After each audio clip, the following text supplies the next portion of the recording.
Hey everyone, welcome back to the Cage Conversations podcast, the podcast where I play video games and yap for the amusement of my girlfriend.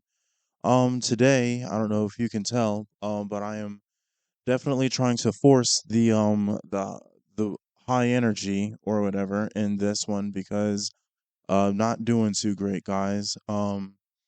Just watched Secular Talk, Kyle Kalinski's 1 hour summation of the Epstein files, and not not doing great. So I just wanted to just talk through my feelings about all of that. In the background, I'm playing Kingdom Hearts 3 because it is a comfort game for me. So going through, right? I was 17 in 2019 when when like Epstein was arrested, right? So I had no idea who this guy was when he was arrested, but he's arrested and then he is murdered because he did not kill himself. And then he is exposed as being this child sex trafficker, and he's also exposed as being closely related to Donald Trump. And it was all but confirmed to me all the way back in 2019 that Donald Trump uh, helped helped Jeffrey Epstein traffic children, and that he is a pedophile and a rapist. And I think that people that voted for him in 2020 and 2024 need to reconcile with the fact that they did vote for someone who was a pedophile and was pretty much a known pedophile. I mean, there's nothing necessarily that came out now in these files that wasn't out back in 2019 that you could not have found to prove this. So at this point, if you don't believe that he's a pedophile now, you didn't believe it then. You're probably never going to believe it. And that's uh, that's something you need to sort out between you and God, right? But then we have these files that get released, right? And so, just quick things about the files. One, there are more. They're supposed to have released all of them, but according to people in Congress, like Alexandria Ocasio Cortez, there are more that they have still not shown us. So they are breaking the law still. These were supposed to be all released weeks ago, and they haven't been. Additionally, the redactions of everyone except for the victims' names is illegal, and they have done that. And so there's that issue. Additionally, we need to just think about the fact that Kash Patel swore under oath to Congress, stating that there's no evidence that Jeffrey Epstein trafficked minors to anyone else. And he said that under oath, and we know definitively that that is not true. So at this point, you know, the FBI and the Department of Justice have blatantly broken the law. Not the first time during this administration, won't be the last. And there will be absolutely no consequences for this. There will be no consequences for the Epstein files. I just think that we all need to sit for a second. I'm going to give us a moment of silence to just sit for a second and just really think, really process the fact that there are at least 10 people that trafficked and raped children, and there is going to be no consequences felt for them.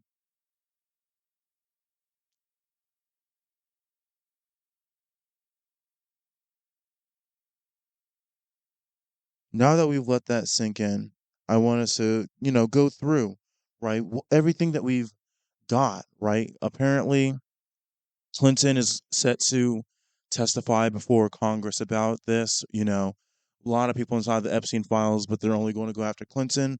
I'm no fan of Clinton. Again, he's a pedophile, so I don't care that he gets in trouble. I just think it's hypocritical to go after one party but not the other. But Clinton is, going to testify.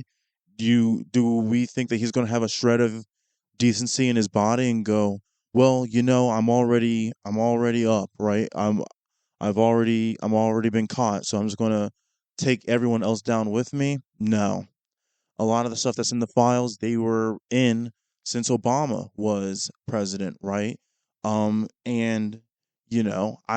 would think, especially if someone was accusing me of not being born in this country and then trying to run for president, I would try and ruin their chances of being president back in 2016 by releasing the fact that that guy is a pedophile.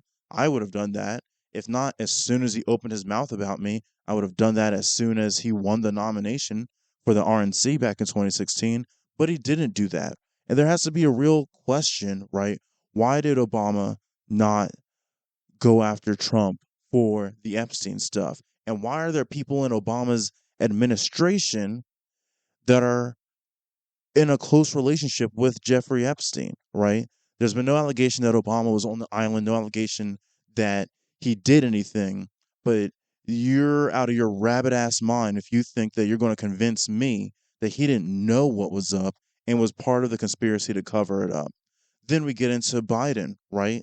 Like these files had been compiled all throughout Biden's presidency. There were no new files after he died in 2019. So Biden when Biden became president in 2020, why did we not ever release them, right? Why are we all, both sides of the political aisle, part of this conspiracy to protect Jeffrey Epstein and his associates, right?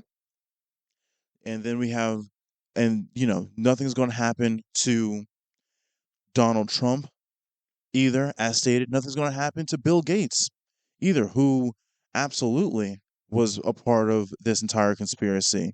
Nothing's going to happen to them, right? And I mean, there's something, there's something horrible about that. And, it begs the question, why are these people not saying anything? Why, right? And I'll get into that later, right? I want to talk specifically right now about what's actually in those files, right? There's a lot of things that I expected to see in there. Obviously, Jeffrey Epstein is a pedophile and child sex trafficker, so there would be mentions of pedophilia. There's redacted, thankfully, images of child pornography. And there's also mentions of murder, right? Because I mean, I don't know what any of you expected, but trafficking victims don't get to walk away after they're done. They get murdered after they're done, after their captors are done with them. And that's what happened to a lot of these children once they grew probably up to, I don't know, probably the age of 18. They were no longer able to they were no longer attractive to Jeffrey Epstein. There are other things that were unexpected to me, though, right? There's a mention of baby dismemberment and eating parts of the baby and eating feces out of the baby's intestines. That was horrible and disgusting. There's also one story of a child that was repeatedly impregnated and used as an incubation and then forced to either give birth or have an abortion, and then it would just keep happening to her again and again, I guess as part of one of Jeffrey Epstein's clients' sick fetish, which is horrible. This is something that child wrote down in her diary, which we have access to part of these files. And also mentions of bestiality inside of here as well. But um I think that comes into play, right, when we get into later in this discussion, right? Um, but the thing that like really I did not expect, and the thing that is really uh depressing me and blackpilling me right now is the fact that like Jeffrey Epstein created the society that we live in today. The same way that we, no matter how much we might want to change it, we can't change the rules the laws of gravity that were created by, the universe or God or whatever you believe, we can't change the fact that we live in a society that has been perfectly crafted by Jeffrey Epstein to protect these people, right? And because of that, the same way, no matter how much I would like to jump and not have to fall back down to the earth, they no matter how much I would want them, no matter how much all of us would want these people to face justice, at the end of the day, that's not the world we live in. And Jeffrey Epstein made made it a point to make that not the world we live in. Jeffrey Epstein, as revealed by the files, was one of the brain children behind the essentially the political message board on 4chan. 4chan is a website. It's kind of like Reddit, but a lot worse, especially because of this political subboard. Essentially, what this political message board does is it takes disaffected losers and it turns them into gay Nazi pedophiles. That's what it is. That's essentially what all of 4chan is. It's just a machine to turn losers into gay Nazi pedophiles. And so, and because of that, the entire online far right movement, which has been every step of it, has started at 4chan and slowly moved its way up into the mainstream. But 4chan has always been the starting point. So, again, this has been Jeffrey Epstein that has essentially created the online far right, which has been ruining this country for the past 10 years, right? So when we talk about things like Gamergate, QAnon, Pizzagate, Trump, and Nick Fuentes, all those things came from 4chan. And all of those things and 4chan came from Jeffrey Epstein. Nick Fuentes, who is the embodiment of 4chan, Nick Fuentes, who is a gay pedophile Nazi, he came from 4chan. He is a household name now in America, and he became that because of Jeffrey Epstein. This 10-year degradation of society to, again, where Nick Fuentes is seen as the potential future of the Republican Party, began with Jeffrey Epstein. And now we're in a situation, right, where these things have been so normalized by the right wing faction of this country that we're in a situation where we have commentators like Megan Kelly, who are arguing that being sexually attracted to 15-year-old girls is not that bad or is not bad at all, defending pedophilia on air. Why does she? And she's doing this while she has a 14-year-old daughter. Why? Because the right has slowly, due to the efforts started by Jeffrey Epstein 10 years ago, devolved into an open pedophile party. Now, there can be arguments made on whether or not it was always that way and it just became more acceptable due to 4chan and the online far right, all that kind of stuff. You can say what you will about that. End of the day, right? That's what this that's what has happened, right? End of the day, now we have one of the most popular uh right wing influencers talking about how Jeffrey Epstein being into 15-year-old girls is perfectly fine and normal, right? And so, and bring it back to, again, the bestiality thing, right? Where did bronies, those dudes that were into My Little Ponies, and where did furries come from? They also came from 4chan. Again, the normalization of this sickness in our society, right? He has normalized his pedophilia. He has normalized his bestiality. He has normalized Nazism. And we'll get to why, because obviously Jeffrey Epstein was a Jewish man. He himself was not a Nazi, but there's a reason why he wanted to normalize Nazism, and we'll get to that, right? But before I do, right, like I said, Jeffrey Epstein, not a Nazi. He was a Jewish man. He was an Israeli citizen, my understanding is. And, the majority of the posts that come from 4chan are also from Israel. Now, um, and I think that that is interesting because it seems like, again, Jeffrey Epstein was not working alone in degrading the American political system, right? Seems like he had a lot of help from people in Israel.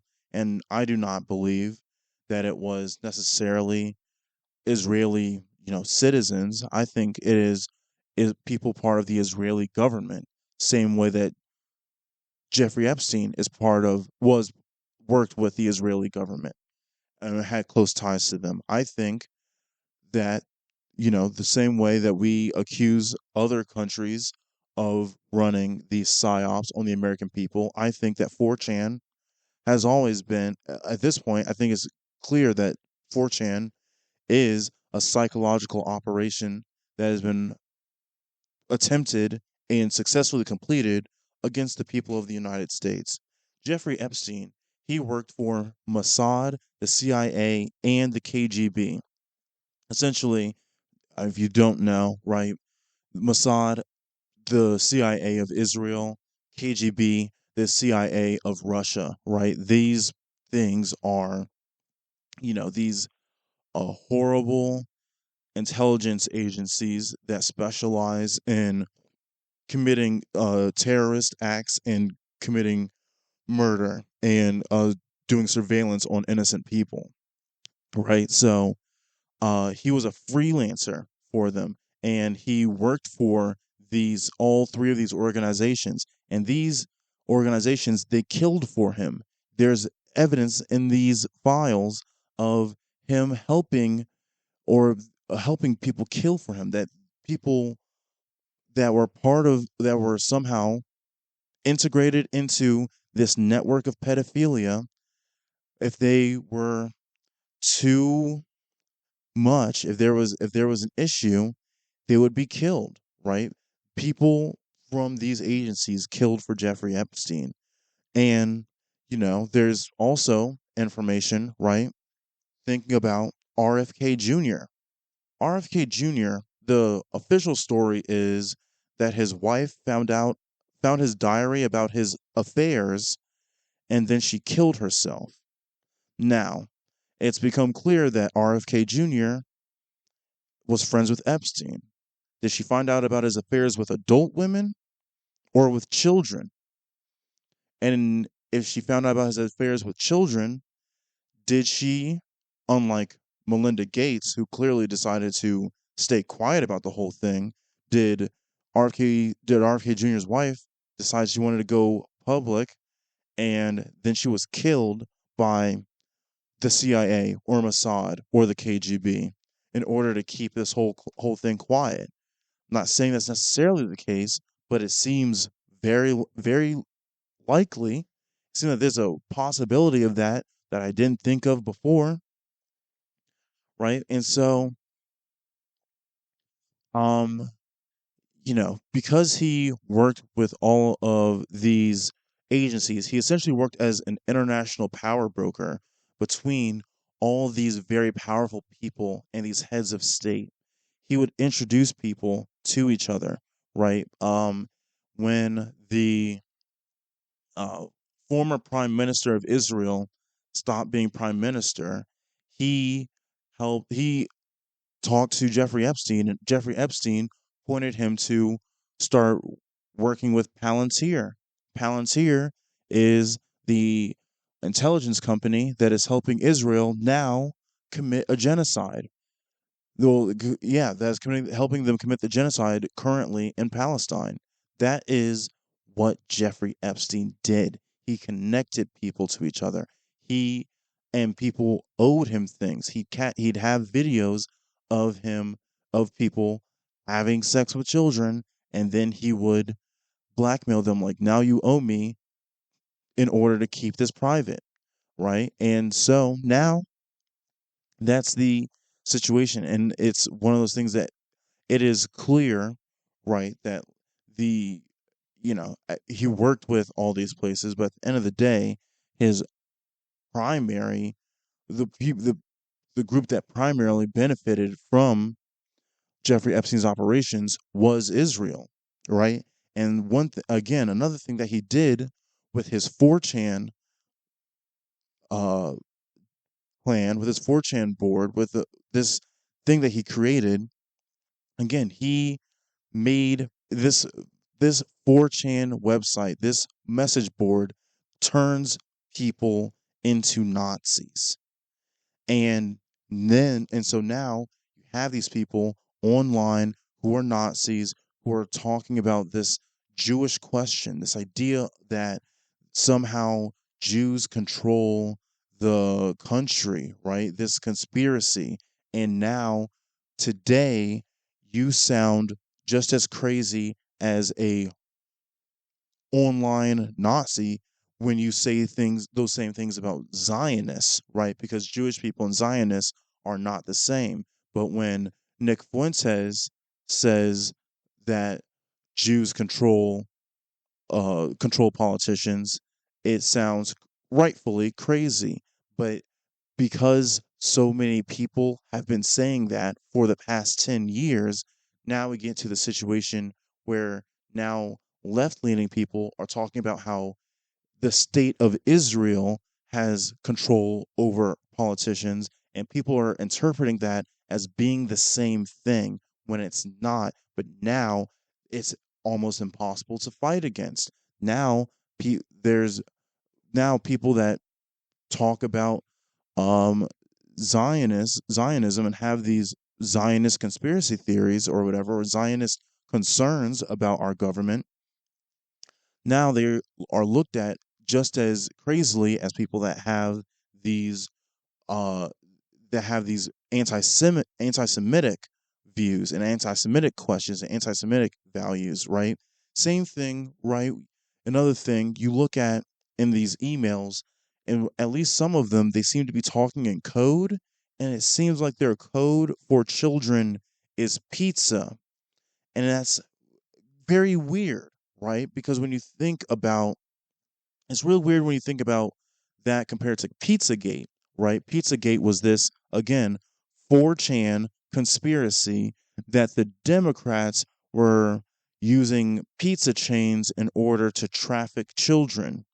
And, it sounds crazy, right? But now it's like, was the idea of Pizzagate and like pizza being used as a euphemism for trafficking children used by Jeffrey Epstein and his associates, planted into 4chan so that it sounds crazy, so that so that no one would ever believe that it's true. Because if someone told me after that whole Pizzagate debacle back in 2018 or whatever that there was some kind of connection between child trafficking and pizza, I would have laughed at you until today when we see these emails, right? So it's this like systemic plan, right, that he has instituted and executed perfectly to lower uh faith in people having concerns about what's going on in the world, so that people sound crazy, so that when the truth comes out, people no longer feel the ability to believe it, right? And so, this is not me advocating for belief in conspiracy theories. This is not me advocating for, anything like that. I would not consider myself a conspiracy theorist. I would not say that I'm anything like that. I just I just want it to be like known that I think it's clear that part of the whole 4chan experiment was to obfuscate reality, right? And I don't think that we should take this as a thought or a reason to throw our sanity and our critical thinking out the door and stop being critical of the things that people say, especially right wing people, right? But I think that we have gained at least more context so we can analyze the claims of these right wingers, so we can, at least think through where did these things even come from, right? Because, you would, I guess I was under the belief that these conspiracy theories were cooked up by right wing schizophrenic nut jobs, but it seems as if there's at least some possibility that these are being deliberately cooked up by people that have a vested interest in causing more division in our society and obfuscating things, right? And so I think that that calls for all of us to be have a little bit more scrutiny, right? um if there is someone that's trying to push these like ideas on us, we need to take a step back and go, okay, but like, where is this coming from and why are you invested in me believing in it? And what would be the ramifications of me believing in it? Because that would tell you their motivations once you can look at the effect, right? So I think that I just wanted to make that clear that I'm not saying that we need to all be, you know, conspiracy pilled or anything like that. I'm just saying that, just need to, consider what's going on, right? And have some more vigilance, right? Instead of wholly writing off what I guess these right wing conspiracy theories, at least look into who started these theories, because I think that is something that is very important and can definitely shed a lot of light on what is happening in the world. Yeah, at the end of the day, I just wanted to say that like this was it seems like it was his plan, but he died before his dream could become a reality. He successfully created a society that where you know uh Zionist critiques were highly scrutinized, unfairly scrutinized for anti-Semitism. He created a society where there's an army of entire political party that is okay with pedophilia and bestiality, and he did it. He created a society that was perfect for him. He just died before he could see it happen, but he did accomplish his goal. And it's sad, right? Thinking about it, now with the files released and everything after his death, I can't help but think like, you know, I maybe it's worse now that he is dead, right?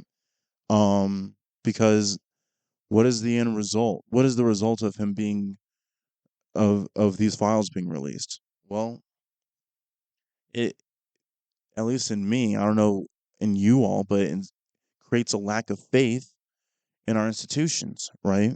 And when people lose faith in institutions, that allows authoritarianism to rise, right? People become less politically engaged, and again, like I said inside of my previous video about uh, Americans versus the elites, right? They want to keep us from organizing uh, in a in ways of labor or political revolution. They want to keep us from that and making us lose faith in the political process is definitely one way to do that, right? Additionally, when you feel dejected like this, it makes you want to just hide away into just meaningless content, right? Which again feeds the capitalist machine, right? Don't worry about the Epstein files. Just play video games and goon, and then you'll forget about it, right? That's what they want you to just find a distraction for yourself. And I don't. Yeah, it's one of those things that you have to find a way to fight against it. I have to find a way to fight against it, right? Like I'm a police officer. Like I enforce the law, but I am feeling dejected about going to work tomorrow because like I don't know how I can enforce a law that I am no longer able to believe in, right?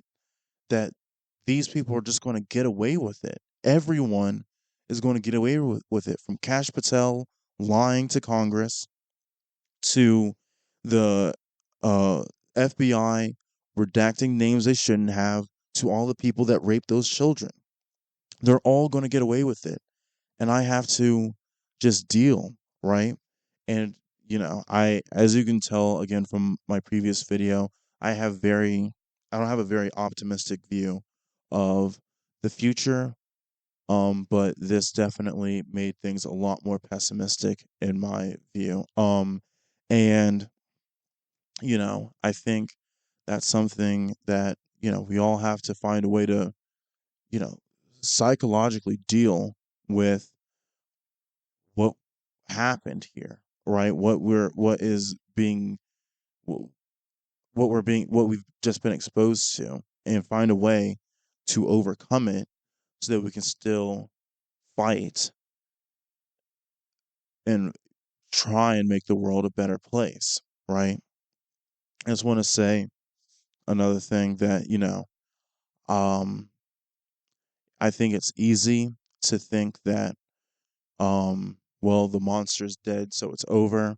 I don't think it is. I think someone has definitely filled this power vacuum that Jeffrey Epstein created, and or is attempting to, right?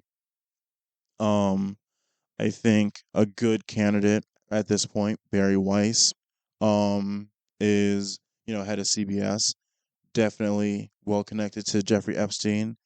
Definitely trying to launder the reputations of a lot of people that were connected to Jeffrey Epstein.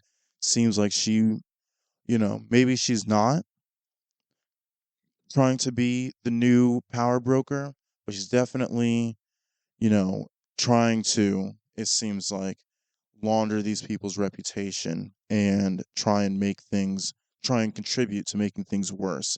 Barry Weiss, the head of CBS News. And then we have, but my personal pick, I think, is the Crown Prince of Saudi Arabia. I think that the Crown Prince trying to, trying to launder the reputation of Saudi Arabia to the West, buying up all these interests in all these international uh, companies, all these kinds of things. I mean, at the end of the day, it essentially has made it where everybody that owns, $1 billion or more business is connected to Saudi Arabia in some way at this point, right? And so the same way people owe Jeffrey Epstein, people owe the Saudi prince because he's their boss in some way, shape, or form to some extent. And we cannot, you know, neglect the fact that Saudi Arabia, I mean, it's a country where, pedophilia is rampant, and so is the murder of people, right?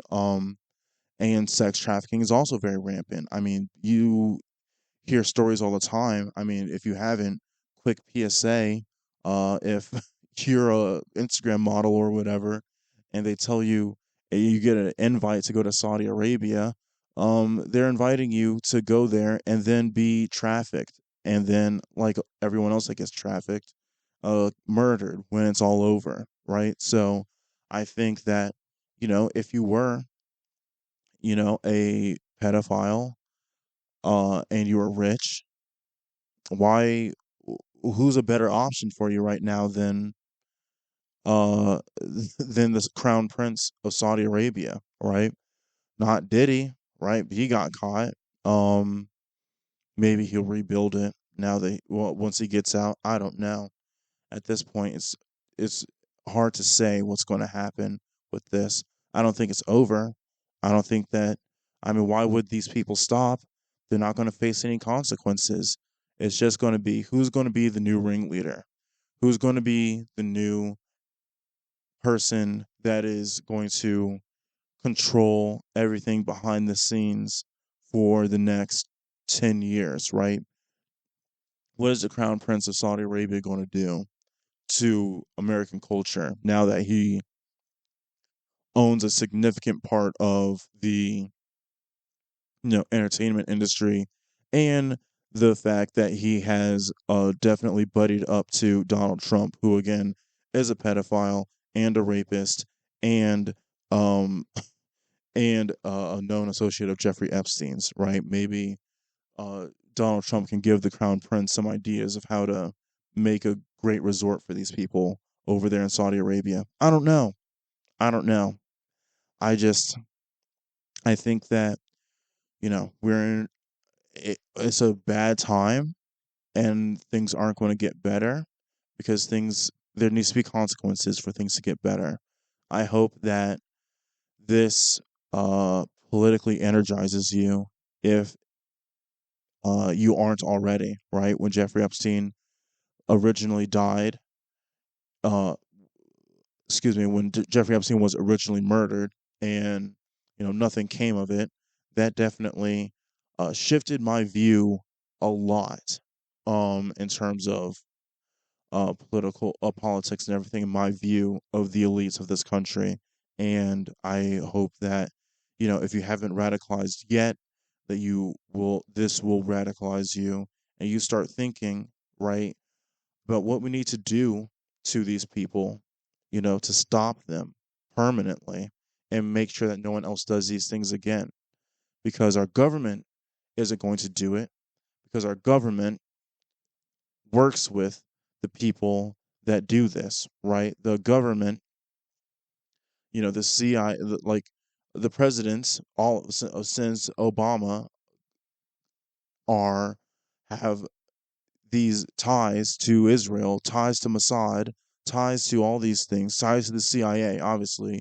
And so now it's like, well, they're compromised. Every politician in Congress is compromised. There's no one that's going to be able to save us, to stop what's happening, except for us.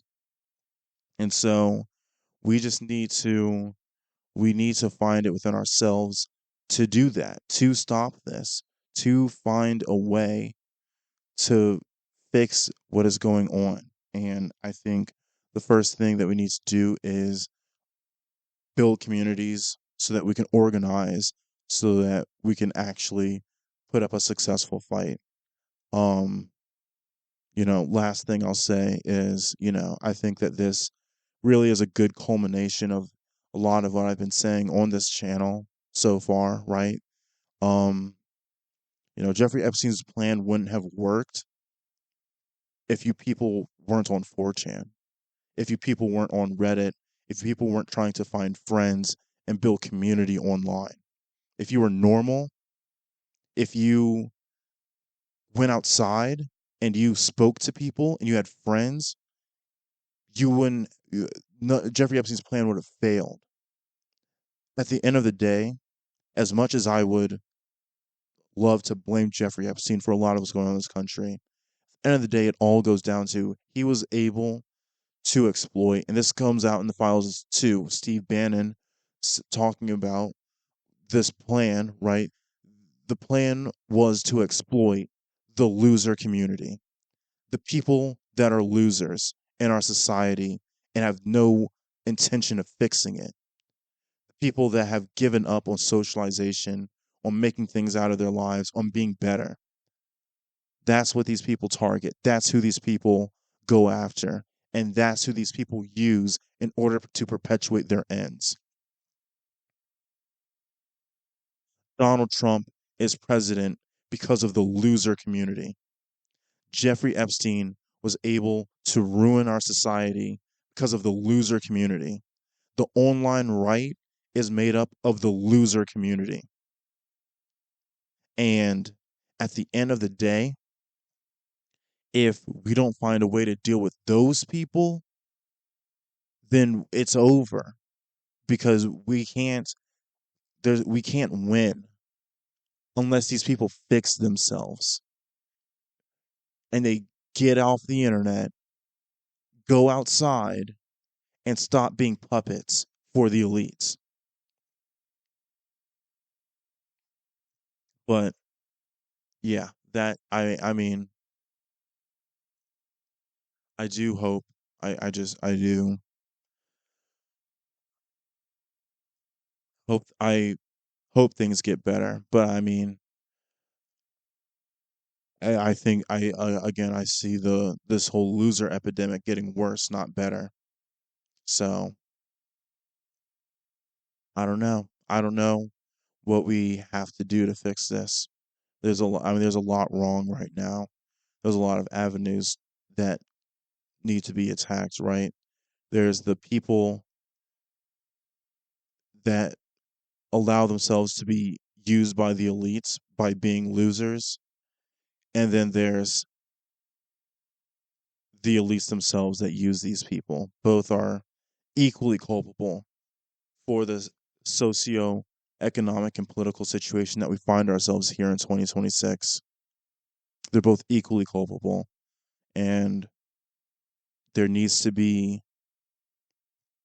there needs to be significant changes in order to fix what's going on.